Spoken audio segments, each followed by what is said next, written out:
Hi, welcome to our podcast, Stamps Aren't Cool. I'm Celeste. This is punk Philatelist and blogger and toilet cleaner of our household, Gerard. How you going, Gerard? I'm very well. Thank you, Celeste, and my wife and toilet user in our household. Totally. Second episode of our podcast, Stamps Aren't Cool. And I think it's important to point out that you're not a stamp collector. No. And that's very important because do you know whose voices have traditionally been silenced within the world of stamp collecting? People who don't collect stamps. Yeah, totally. I feel like I need to be heard right now. That's right. So the idea behind these podcasts is we're going to have a bit of an informal chat about how stamp collecting works. Does it even still exist? Yes, it does. Didn't all the philatelists die? No, we're still going out there. Celeste is here to tell me when I'm getting too boring and ask the questions, and I'm here to at least try to tell you some of the answers or just speculate about stuff and then check it up later. Mm-hmm. What surprised me this week, Celeste, is you actually admitted to some of your non-stamp collecting friends, which are all of them, that you're actually doing a stamp collecting podcast. How did that go down? Well, it went down with a lot of raised eyebrows. Firstly, the first question I got from my friends was, what? And the second question was, really? And then the question after that was, why? What was the bit that blew your friends' minds? When you get a stamp on an envelope, don't cut it off the envelope. That's right. Blew their minds. Yeah, so if you've got some old envelopes lying around and you're thinking, maybe I should cut these stamps off and give them to a stamp collector, don't. Like in the first instance, don't do that. So, do you want to know why? Yeah, I think that's probably the first question. Okay, so you think of stamp collectors as being people who are into these tiny little pieces of paper, which is true. But more broadly speaking, we're into the history of people communicating using the postal system, okay? And you learn a lot more about that if your stamp is still stuck on the envelope. Because if you can still see a stamp on an envelope, you can see who sent it, where it was going, you might be able to see how it got there. You can see what job the stamp was doing, how much postage was being paid. So basically, it tells you the whole story. It tells you a much bigger story about what was going on in the moment. Yeah. And also, I reckon it looks prettier. Can I try to convince you?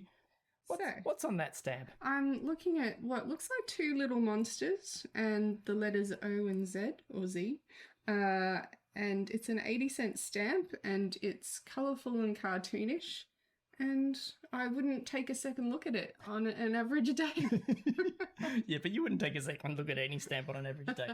It's from a series that's very popular. It was called Living Together, and it was a series of stamps by Australian cartoonists depicting different aspects of Australian life. So if you've got that stamp on an envelope, you cut it off the envelope, well done, you've got one stamp. But let's have a look at how that stamp looks on envelopes. So the envelopes we are talking about are called commercial covers, and that means they are envelopes where they've gone through the mail, they've done a job, they're not decorative, they exist because they're doing a job. So just normal mail. Normal mail. Now, a lot of people, even if they're not stamp collectors, they end up sometimes with things in their collection, somehow on their bookshelves called first day covers. So those are decorative covers where they're postmarked on the very first day the stamps came out. Basically, there's a bit of a design on the left-hand side and there's a bunch of the stamps and it's got a fancy little postmark. And that's a first day cover. And people do collect them, but that is not what we're talking about today. What we're talking about is commercial covers, and these are the things that I probably get a little bit too passionate about, Celeste. Let's have a look at how our little 80-cent Australia Performing Arts stamp was used. It was used to send postcards. That's the 80-cent postcard rate.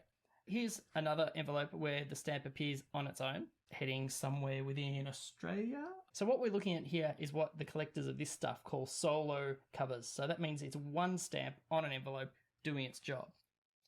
Now the next one is what we call a duo, which is two of these stamps side by side. And they're paying...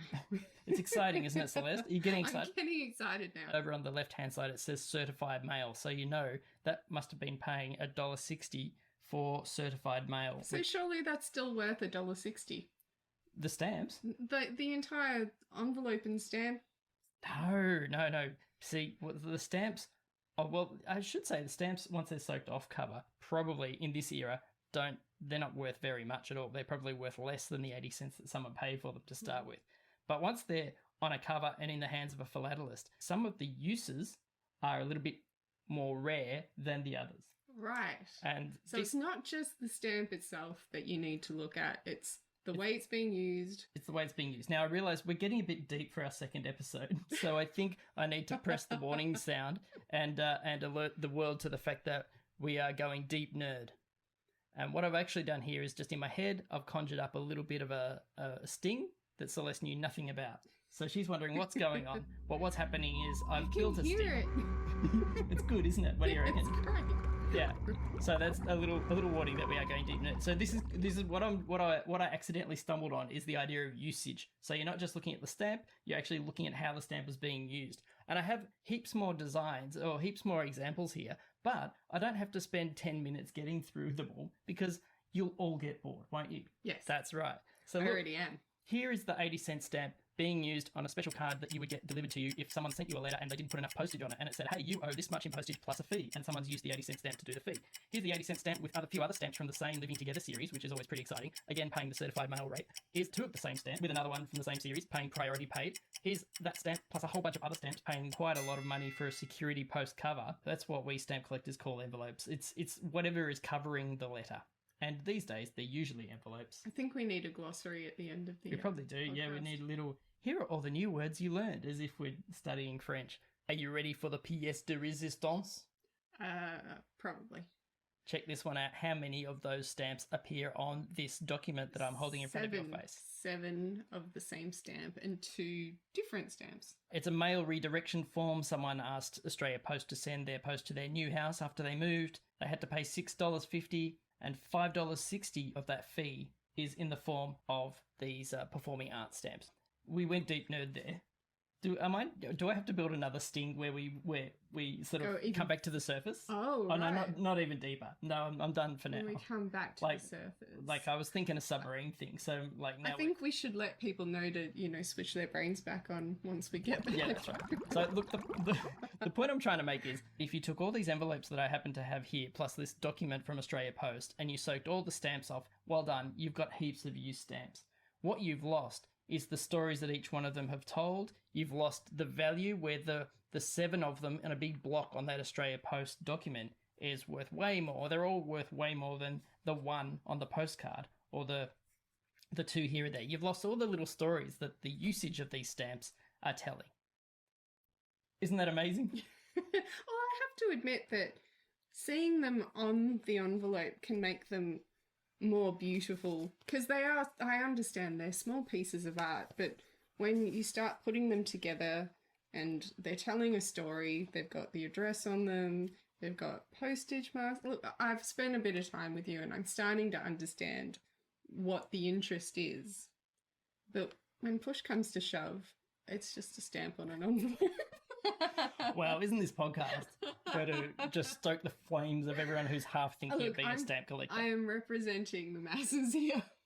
I don't seriously think everyone's going to become a stamp collector, but those who think they might have been a little bit inspired by this conversation, and when they become a stamp collector, they're going to have someone in their lives like this person beside me. All I am saying is that I might just need a little bit more convincing that they're worth more than what I'm looking at. They are certainly beautiful, and I understand the collection part of it. Still, I don't understand the worth of some of these covers. Well, maybe you will after I shuffle off this mortal coil and you take my collection to a stamp dealer. When they've got the letter in them, does that make them worth more? Then they've got a real story. I kind of don't want to imply that every cover becomes valuable because there's a letter in it. But given the choice, you definitely want the letter inside it because that will tell you what was really going on. And particularly if you've got mail from the 1800s or from the first half of the 20th century, letters inside that sort of mail can be fascinating. Because I know someone who owns a letter that came to Australia partly flown on the Hindenburg, and it's a letter from an Australian woman who was touring in New York in the 1930s, and she actually described seeing the Hindenburg fly over New York on its arrival, on its way to New Jersey. And then the letter gets on the Hindenburg to fly back across the Atlantic to Germany, and it comes to Australia. And this letter is just a wonderful artifact to hold and to read. So my message to listeners who might have tuned in because maybe you've inherited a collection or you're looking at a box of envelopes and you're thinking you're going to have to clip all the stamps off is don't. At least get them in front of a stamp collector or a stamp dealer before you think about doing that. Right. I could finish with a story, I think, which is from a stamp dealer friend of mine who went to a fair in Tasmania, I think, and a guy came and plonked a big bag of early Australian stamps on his table. My dealer friend offered him 1,500 Australian dollars, which for overseas listeners is not to be sneezed at. It's a decent amount, and this guy was pretty happy. And my friend said, well, they'd be worth 10 times as much if they were still on the envelopes. And this guy's face just fell, and the colour drained from his face, and he said, I was up all night last night cutting them off the envelopes. So let that be a lesson to you. Ouch. So I think we could probably call that episode 2. Yep. We've spent a little bit of time down in the depths, and I promise that not every episode will do that. I have learnt something, at least. I don't know what yet, but I've learnt something. Yeah, you've learnt to not... you've learnt that if I was to pass away, you're not to open my stamp boxes and go, well, I guess I should clip all these stamps off the envelopes then. I've definitely learned that. Yeah. That's your retirement home fund, you know. Thanks for thinking of me. Oh, yeah, you're very welcome. It's all about me. That's what my stamp collection is entirely about. Mm-hmm. Our social media is mostly done through Punk Philatelist, my blog. So the blog is punkphilatelist.com, and I have a Twitter and a Facebook and an Instagram page, each at Punk Philatelist. Go and look us up. I've also got an email address, stampsaren'tcool@gmail.com. And we'll be back soon with episode 3. And I can't wait to see what I'm going to teach Celeste this time. See ya. Bye.